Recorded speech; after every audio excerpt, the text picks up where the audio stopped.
Assalamualaikum warahmatullahi wabarakatuh. Perkenalkan, nama saya An-Nur Rizky Adinda. Pada kesempatan kali ini, saya akan mempresentasikan tentang CPU atau Central Processing Unit. Baiklah teman-teman, tanpa memperpanjang waktu lagi, langsung saja kita masuk ke pengertian CPU. Teman-teman tahu nggak sih CPU apa? CPU adalah otak dari komputer. CPU bekerja untuk menerima, memproses, dan menjalankan perintah dari perangkat lunak atau program.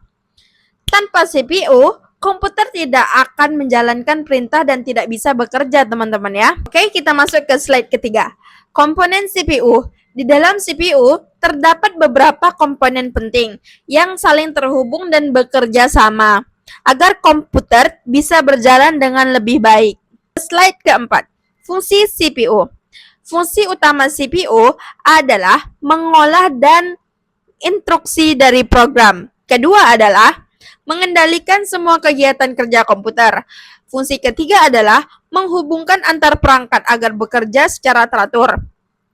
Nah, slide kelima, cara kerja CPU. CPU dimulai dari menerima data dan perangkat lunak, memproses data menggunakan instruksi yang ada, mengirim hasil ke perangkat output.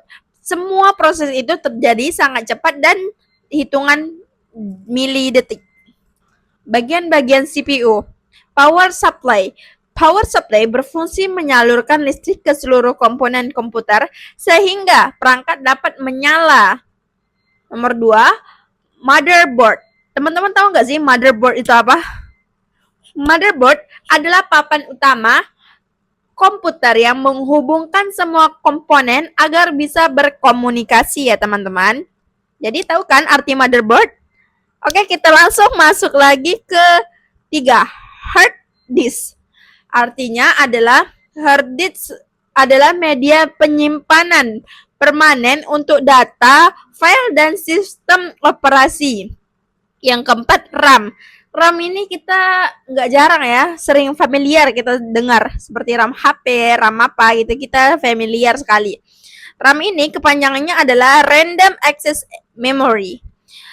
Berguna untuk menyimpan data saat komputer sedang bekerja. Semakin besar RAM, semakin cepat komputer memproses data. CD-ROM. CD-ROM ini kita jarang mendengarnya ya guys ya.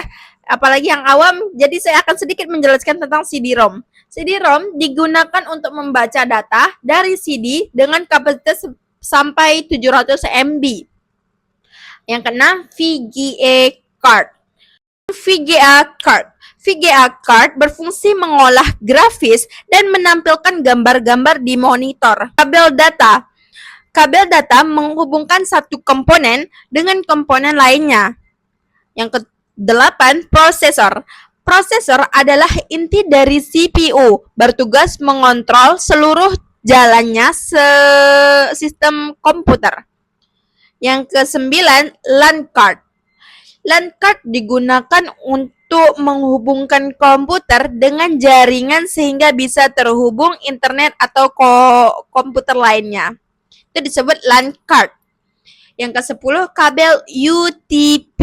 Kabel UTP digunakan untuk menghubungkan komputer satu dengan komputer lainnya melalui jaringan. Oke, baiklah teman-teman, demikianlah penjelasan singkat saya mengenai CPU, fungsi, cara kerja, serta bagian-bagiannya. Semoga materi ini bermanfaat dan dapat menambah wawasan kita tentang perangkat komputer. Akhirul kalam, wassalamualaikum warahmatullahi wabarakatuh.